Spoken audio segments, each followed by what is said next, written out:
We started talking about how companies don't care about you, and she pushed back and she said it might be true that companies don't care about you, but it's probably not true that people within those companies don't care about you.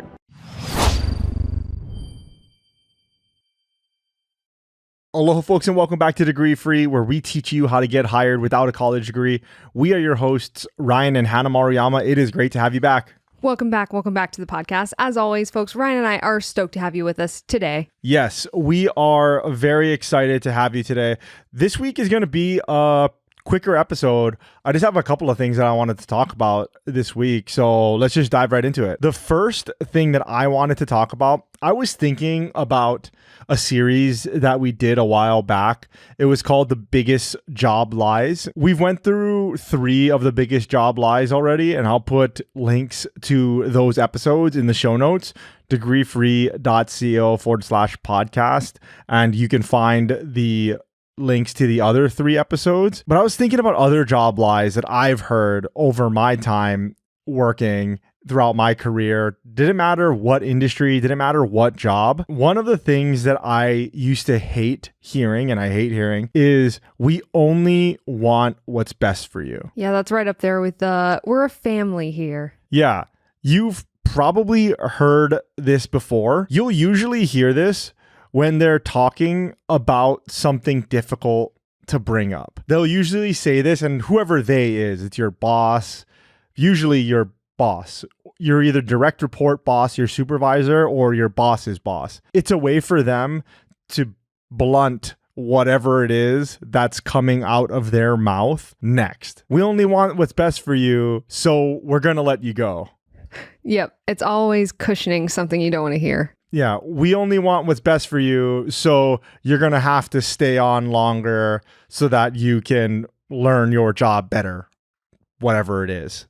Yeah, we only want what's best for you, so we're not going to promote you yet. Exactly. And I don't think that a lot of bosses say this to be malicious. It's just that they're really terrible at delivering bad news, or what they believe is going to be considered bad news. It's obviously not true.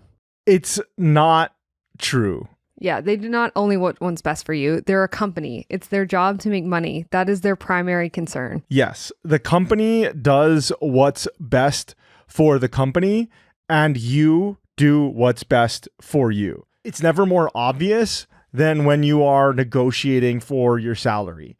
When you're negotiating for your salary, 99.9% of the time, you are going to be asking for a higher price, and they're going to be asking for a lower price because they want what's best for the company and you want what's best for you. What's best for you is making more money.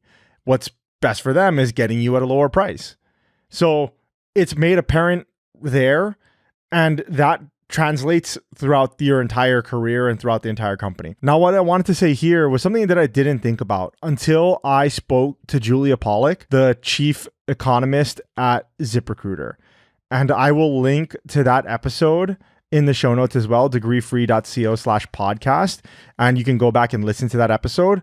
It was a really good one. We started talking about this a little bit, about how companies don't care about you. And she pushed back and she said, it might be true that companies don't care about you, but it's probably not true that people within those companies don't care about you. That's absolutely true. And that kind of blew my mind. It's so simple when you think about it. And for those listening, you're like, yeah, no shit, Sherlock, right? But for me, that blew my mind because I always thought, okay, people within the company, my bosses don't give a rip about me because they are on the company's side, which, yes, in their role, they have to be, or most likely they are. It doesn't mean that there's no empathy or sympathy coming from them. It's just that they are in that role and you're in your role and they have to do what they have to do. Yeah, their job is to administrate what's in the best interest of the company, but they may be in your corner. Exactly. And you can think back to your own experience. I'm sure that you've had bosses that you knew cared about you, even though they were your boss and even though they had to be the hammer when you messed up, or they couldn't give you that raise because it wasn't in the budget, things like that. But that didn't mean that they didn't care about you.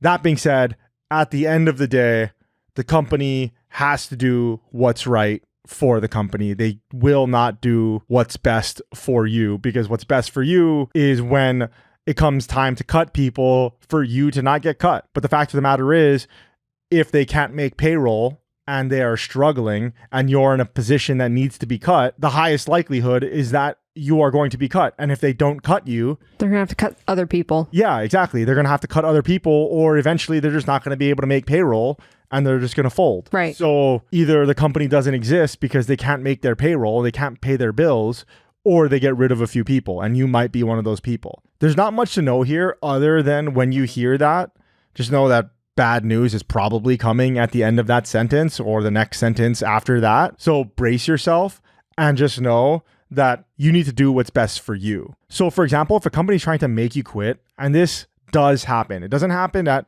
reputable companies, it doesn't happen with reputable teams, but it has happened, and it does happen to people. If a company or a boss is trying to make you quit because they don't want to pay your severance, they don't want to pay unemployment insurance, they don't want their rates to go up, and they say, oh, well, I just want what's best for you, here's these other roles, so on and so forth, go ahead and apply to them, but you can quit your job now. Just remember that they do not want what's best for you in that situation. They want what's best for them. Exactly. They're worried about paying their own bills. They're worried about making sure that they can keep the lights on. So before we get into the next topic, if you want to learn more about how to get hired without a degree, degree-free news, stuff that Ryan and I think is cool that you're going to want to know about, you are going to want to go over to degreefree.co/newsletter to sign up and get our free weekly newsletter delivered right to your inbox. Yep, absolutely. And the next thing that I want to talk about is inspired by a question that we got in our first cohort of the Career Change Crash Course, where we help you get a job without a college degree. We teach you how to be an effective job seeker. You can learn all about that at degreefree.co/career change. You can sign up there. What reminded me about this question was actually a Slate article that I read from a couple of months ago as well. It's pretty funny. The headline is like, want a job? Cool. Here's 17 interviews or whatever. Wow, if that isn't the temperature of what's going on right now. Yeah, that was pretty funny. And it's Slate, so I'm not sure of the sources or anything, but it was a funny article. Guarantee there's people that have had 17 interviews. Oh, yeah. Yeah. In the article, there's actually a guy that had 29 interviews. What? Yeah. So it was... For what kind of job? I think it was engineering. I'm not sure. But still, that's outrageous. So many. Unless you're building rocket ships, maybe I could see that. Yes. So the question that we got asked in the Career Change Crash Course, it was somebody trying to land their first job in the tech industry, in their first tech role. And that's very wide ranging. But the question is, how many interviews can you expect when getting hired for a tech role? So to give the answer up front, it depends, but expect at least 3, usually 3. This is highly, highly dependent on what roles you're applying for. Generally speaking, the more technical the role, the more interviews. Generally speaking, the more senior the role, the more interviews as well. Before I go and detail what the 3 interviews look like, what I'm counting as interviews, other people for some reason don't consider them interviews. I feel like anytime you're scheduled to meet with someone that you have to meet with, it's an interview. Exactly. That's what I'm counting as an interview. But a lot of people in the, career space, and I'm using career for those that aren't watching on YouTube, I'm using career in quotes here. They're in the career space. They say, oh, the 15-minute call, the first one that you do with the recruiter, whether that recruiter's internal or external, that's not really an interview. Except for if you do badly at it, they're not going to move you forward. Exactly. And you have to schedule with them. So it is. Exactly. Yeah. It's so ridiculous. I've heard that too. And I'm like, it's an interview, because if you don't do well at it, they're not going to move you ahead. Exactly. So I am counting interviews as any time that you are interfacing with somebody, either on a phone call or on a video call. So anytime you're doing it, or in person, in real time. Right. Exactly. Phone call, video call, or in person. Emails, chats, that doesn't count. Yeah. Not an interview. That's not what I'm counting as interviews. Mm-hmm. But anytime that you're hopping on the phone with somebody, anytime that you're doing a video call, that is one interview. Okay, so I just wanted to clear that out. That's what I'm talking about, and that's what I'm defining as an interview. So generally speaking, if you are asking this question, you probably haven't held a tech role before. And I'm not talking about technical, I'm talking about a technology role before. You haven't worked in a tech company, or it's been a while since you've interviewed, so you just want to know what the landscape is. It's going to look usually like 3 interviews. The interviews, once again, generally speaking, and this is going to differ depending on your experience, depending on the role, all of those disclaimers. But the first interview is going to be what they call a quote unquote vibe check. That is usually with an internal or external recruiter. Those are the people that are doing the initial reach out to you. And what they're doing on this vibe check is they're just literally making sure that you vibe. Once again, for those not watching on YouTube, I'm using air quotes, that you vibe with the team, with the company culture, and with everything that's going on there. I hate those. Yeah, I hate that too. Because then it gives HR this power to, if they don't like your vibe. Yeah, exactly. Then they're not going to move you forward. And also, I've said this before, but HR, especially now, a lot of them are women, and usually they're a little bit on the younger side. So what you're telling me is if a 36-year-old man who's an engineer doesn't vibe with this 25-year-old chick, then he doesn't get moved forward in the interview process. How ridiculous. And Right. if companies are actually screening people that way, that's crazy. Yeah, exactly. But they are. So you have to get past the gatekeeper there. A lot of times that person is not going to be technical, especially for you if you're listening to this podcast and you are asking this question. It's not going to be like a technical recruiter. You're just going to be talking to this person, and it's basically you're going to try to be upbeat, try to talk about teamwork and talk about how you can bring value to the company and bring value to that team. Because if they don't like you, they're not going to move you ahead. Yes, they are the gatekeeper, and you need to get past them and then get on to the next person. If it's not an internal or external recruiter at this first one, it could be your direct report. And that should tell you a little bit about the team size, about the company size. Usually, if it's your direct report in the first one, the company or the team that you're working on is much, much smaller. If you are talking to a recruiter in the first round, there's one of 2 options. 1, the small company that you are applying to hired a recruiting agency. 2, it's a large company and they have a lot of red tape that you have to go through. But those are the 2 paths if you are talking to a recruiter first thing. The second interview is usually with your direct report. That is going to be a one-on-one where you speak to the person that you are going to be directly reporting to, your supervisor, your manager, your boss, and you're going to go through the normal things that you go through in an interview. Tell me about yourself, worst question ever, or it's not even a question, right? Yeah. It's just a statement. Why do you want to work for this company? Those types of things. That is what you can expect in the second interview. Sometimes, depending on the role, depending on the company, once again, those second interviews can be panel interviews as well. If it's a panel interview at that second one, it's usually a panel of the team that you are going to be working with and not necessarily the bosses. Mm-hmm. So it's going to be your manager and then the coworkers that you are going to have. If you're going to be in a team of 5 people, you're going to be one of 5. It's going to be your boss and then the 3 other people to make 5. In the panel interview as well, it's going to be very similar. Like I said, there's going to be a lot of tell me about yourself. It might get into technical details about the role or behavioral questions, depending on the roles that you are applying for. Once again, it's a little hard to nail all of this down because when you say, I want to work in tech, I want to work in the tech industry, that's such a wide, there's an infinite amount of jobs in there, and there's an infinite amount of interview questions and interview prep that you have to do if you're just saying tech.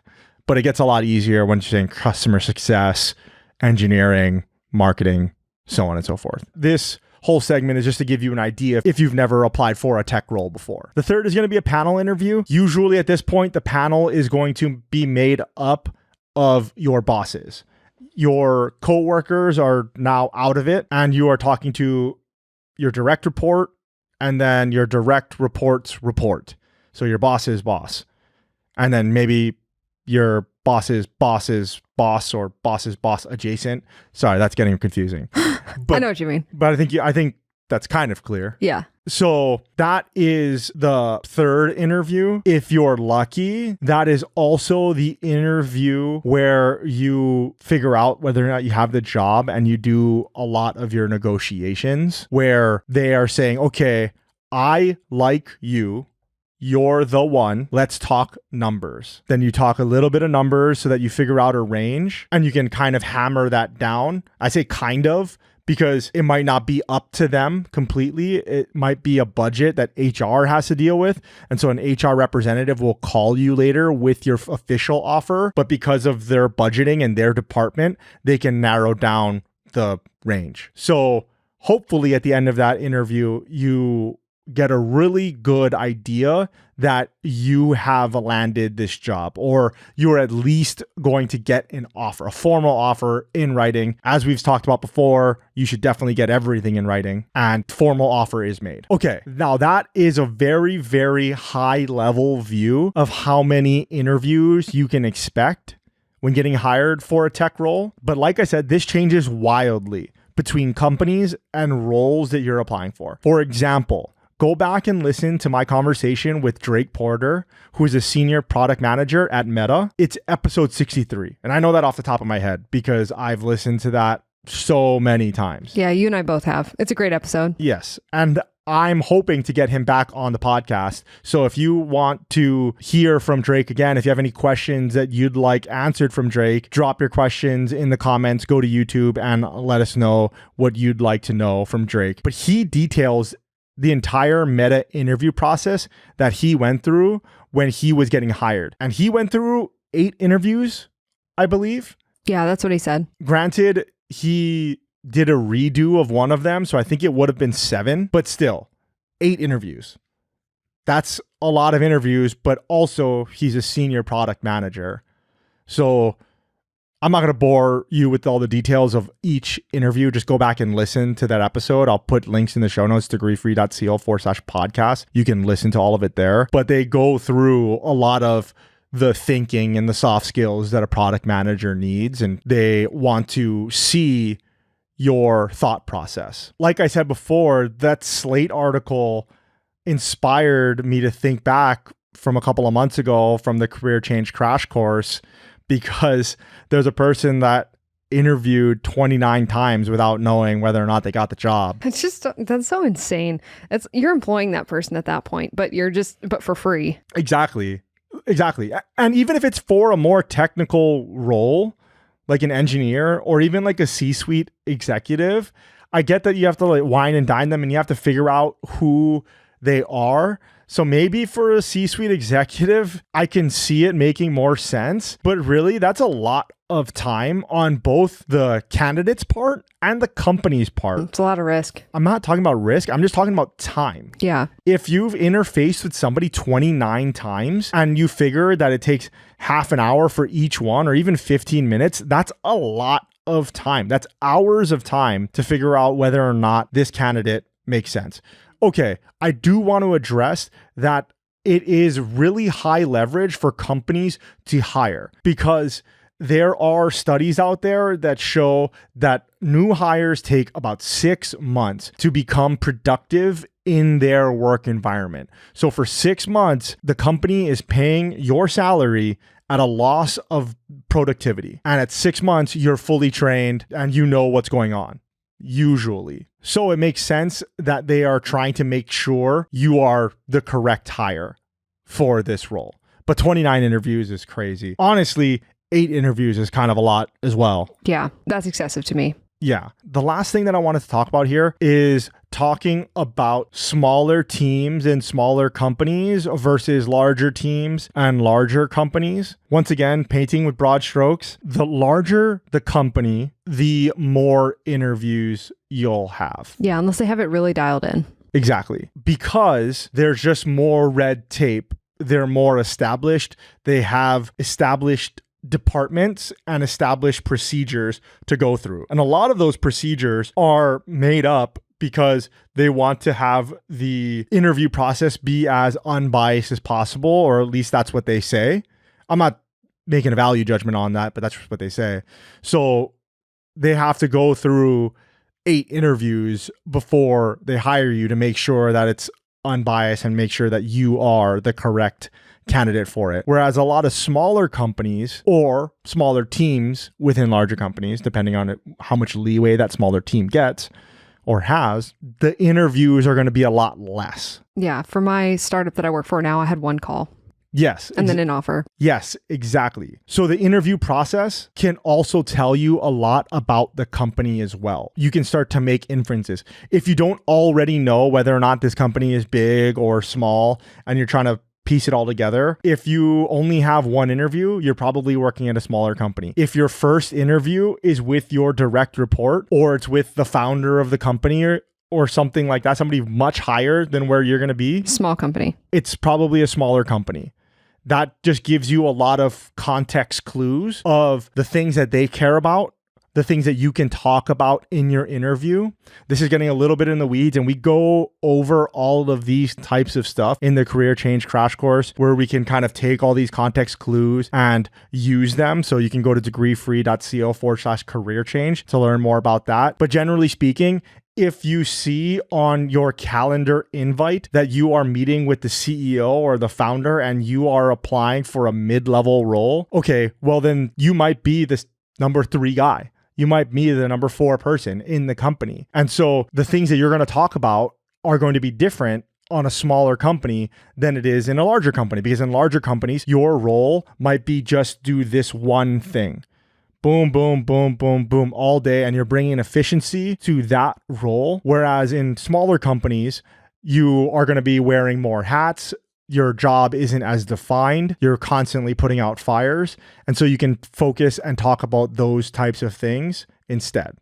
Whereas if you're going to interview at a bigger company, you might want to just stick within your job roles and say, I'm going to bring efficiency here where it's needed, where I'm getting hired for. The last thing I'll say about that is that with smaller companies, the reason why there are less interviews is because they don't have a defined hiring process yet, because they are busy actually providing the product, providing the service instead of hiring people. They don't have a defined process for hiring, like how a large company with dedicated resources that have an HR department, they can focus on having a defined process. Whereas a startup with 1 to 4 people, they're all doing work. They don't have a structured, let's do a 8-part interview where we do this task, this task, this task, this task. It's just like, I'm going to call this person and we are going to figure out whether or not you're a good fit within 3 interviews. Sometimes, like in your case, 1 interview. Mm-hmm. The fortunate and unfortunate byproduct of this remote working revolution is that a lot more people are being able to stay at home and work remotely and earn a living, be with their family, spend more time, work less, have more quote unquote work-life balance. So that's really good. That's the plus side of the remote work. The downside on the interview portion of it is that it's never been easier to have interviews. So the amount of interviews that are being held for companies is skyrocketing because it is so easy. All it is now is a calendar invite. You just get sent a calendar invite where you're meeting with all these different people, and then you just have a Zoom meeting or a Google Meet meeting, and you talk about why you're a good fit for this role and whatever. Whereas if it was in person, they would have you do less interviews because they have to go into the office, they're doing other things in the office, and then you, honestly, they don't want to make you come into the office 7 times. But if it's remote, it's like, yeah, he just got to hop on his computer, right? So it's fine. It becomes minimized. Yep, exactly. And that has a large portion to do with this massive increase in the number of interviews. But that's kind of the byproduct of the world that we're living in. It's great. Remote work has never been more possible. It has never been more prevalent. And it's never been more accessible. The downside of that, you're going to have to live with some of them. And it is that we've never seen more interviews either. And that's pretty much it for this week's episode. Like I said, that last segment there was inspired by a question that we got in our career change crash course. If you want to learn how to get a job without a college degree, if you want to learn how to be an effective job seeker, how to achieve your career goals, go to degreefree.co/career change, and you can learn all about the course and you can sign up there. We'll see you there. Absolutely. And last thing before you go, if you haven't already, connect with Hannah and myself on LinkedIn. We will put links to our LinkedIn in the show notes, degreefree.co/podcast. And that's pretty much it. Until next time, guys. Aloha.